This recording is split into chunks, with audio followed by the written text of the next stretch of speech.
Hey folks, so anyway, today I'm making a special dinner because I'm celebrating 9 years with Gilbert. Uh, as you may know, I've told you the story, the chapter of my. In that chapter, I went to work after 27 years. I left. I retired from my job and I went to work at another place at a museum as a security supervisor. And when I got there, I met. I was being introduced to the officers. And when I came upon this officer named Gilbert, he shook my hand, but he gave me one of those looks, real nasty, like, who the hell does he think he is? That type. And I'll never forget that. Anyway, a couple weeks after that, we started talking. And we started talking. We became friends on Facebook. We conversated here and there. We had we text back and forth, some very interesting conversations. I won't tell you what was in it.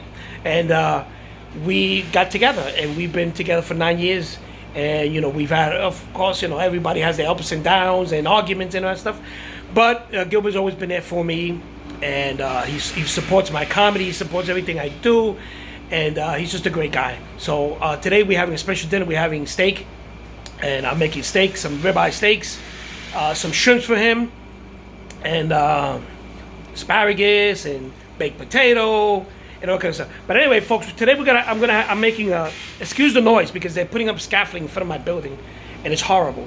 So today I'm making a flan. A flan is like an egg custard type of dessert. The way I make it, I learned the recipe. I use condensed milk. I use evaporated milk. I use eggs. I use vanilla extract. But today I'm making a cheese flan, which is the same thing, but I just add some cream cheese to it, and it's supposed to be good. The first time I'm trying it, so wish me luck. Anyway, folks, and then it goes into the oven at 350 for about 60 to 70 minutes. But first of all, I have to get my mixture. I have to get some. It goes with it's like a custard, so it has a little bit of sugar in it, sugar syrup. But let me show you what I'm talking. I melted down my sugar. You gotta be very careful when you melt the sugar. If you get it on yourself, you're gonna see stars and everything else. So make sure this doesn't get on the thing. It turned hard now, because I melted it. You can't melt it too much because it'll turn bitter. So I melted it. Now it's starting to get hard like rock candy. And this is going to go into a pan. Let me show you. This is going to go into that pan. Now I'm preheating the oven, and I'm preheating that pan with water. And this actually is cooked in the water. You put the round pan in there. Fill that pan up with halfway of water, and it cooks with the heat, okay? So that's how you make flan. Folks, I tell you, it's great. I showed people how to make it last time, and a matter of fact, one of my old friends from my old neighbor made one. He added liquor to it, I believe, and he said it was 2 in the morning, and him and his wife couldn't stop eating it. So I hope you guys try it out. I like it, and I'm going to show you how it's done. It's very easy. I'm going to show you how it's done now, okay? Anyway, once again, excuse the noise, because not only are they putting a scaffold, now they're cutting the grass outside my building. So I don't know. Anyway, in my blender, I am going to start opening up the cans. I'm going to use my Magnolia. This is the brand I use. Oh my God, this is crazy. And I got the windows open because my oven I spilled some oil, and my oven is smoking like crazy. So I have to, let me get this cover off here. Yeah. So I pour this is what I use, sweetened condensed milk Magnolia. I put my Magnolia in there. Takes a while to. And then I add my evaporated milk.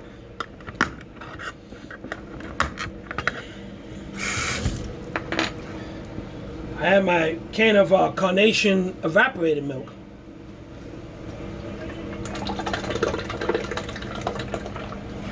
Now don't add sugar to this, because some people might add sugar to it. It makes it too nasty. It makes it too sweet. So there goes my can of Carnation milk. Let me get this. Get a spoon here.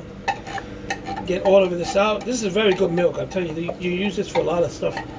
I like the taste of it. It's very sweet, and this is what's going to give it sweetness. It's, you know, you don't need to add any extra sugar in there. Believe me, you don't. You don't need no extra sugar.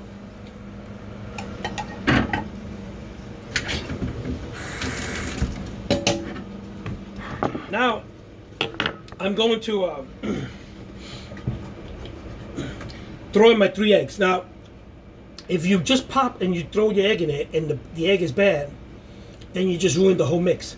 So what I do, to avoid that, I break 1 egg at a time. Okay, now I know that one is good. Not that you buy 1 egg, but you never know. Because the second egg is good. And the third egg is greater. Okay, so my eggs are there. I checked. There's no shells. There's nothing in there. I just throw it in there now. Okay.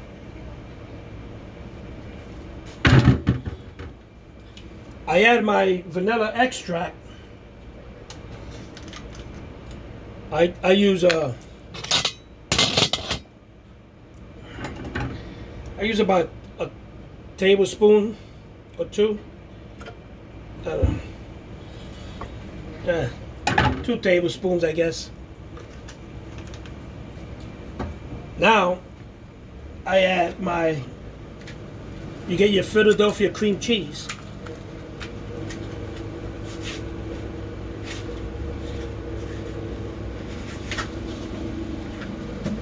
I had it sitting outside for a little while, so it softened up a bit. And just let me get some scissors.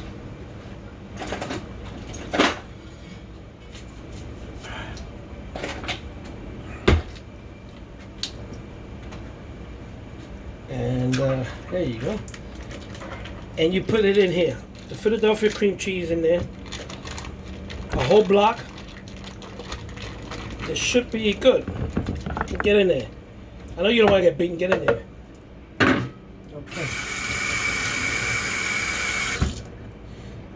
Then, folks, that's it.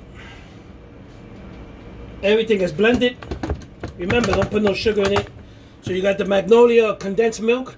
You got the Carnation. You got the condensed milk. The sweetened condensed milk. You got the evaporated milk. You got the 3 eggs. You got a little bit of vanilla in there, and you got the cream cheese. If you want to make the cheese flan. If not, you leave the cheese out and you make the regular flan, vanilla flan. But I'm making a special flan today because it's a special day. I'm trying out a cheese flan. Now I'm going to take this to the blender and blend it up. Let me wait for this.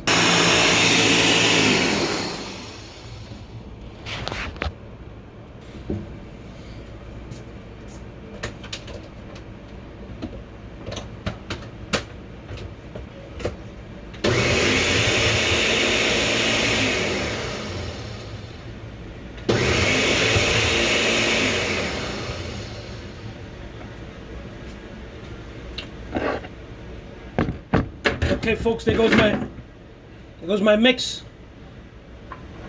and let's put this in here. Now I pour it in here. There you go. Should reach the top. Oh man. Yeah. Okay, just the top. There you go. Now the trick to this is getting it into the oven without spilling it. There goes your flan. Let me point this out. There goes your flan mixture. Now the tricky part is getting this into that pan in the oven without spilling it. Now, folks, there you go.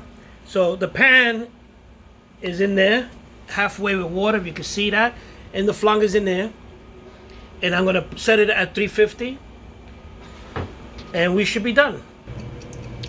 So, folks, the flan is in the pan, in the mold, and in the pan, and I just set my timer for 60 minutes. At 60 minutes, I'm going to check it. I'm going to put a toothpick in it. I usually have toothpicks for that, just for that, or a small fork. I'll use a toothpick in there. If it comes out nice and clean, I'll use one of these cocktail forks. Anyway, you put it in there. If it comes out nice and clean, then your flan is done. Don't overdo it. Don't overburn it. Make sure, the sugar in the bottom, which was hard, is going to melt with the heat. So it should be, and like I said, you take it out, leave it outdoors for 1 hour. I usually leave it for 1 hour. I leave it 1 hour, and then I put it into the fridge, and I leave it in there for another 2 hours, maybe 3, whatever. If you do it early in the morning, your dessert should be done by the time by the time it's time for dinner. So the good thing about this is you can make the flan. You have an hour to clean dishes, to do whatever you want, and move on to the next thing. And that's what I'm gonna go do. I'm gonna move on to my next thing. Prepare my shrimps, prepare my steaks, marinate them, and all that good stuff. And in an hour, my flan should be done, and then I'll start dinner. And this noise is driving me crazy.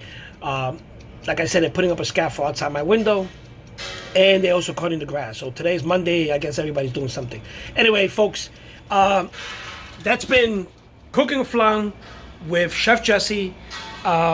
Stay tuned for my next segment in a while when I start cooking dinner and see how that works out. Okay, so I'll show you how the flan comes out in about another hour. See you soon.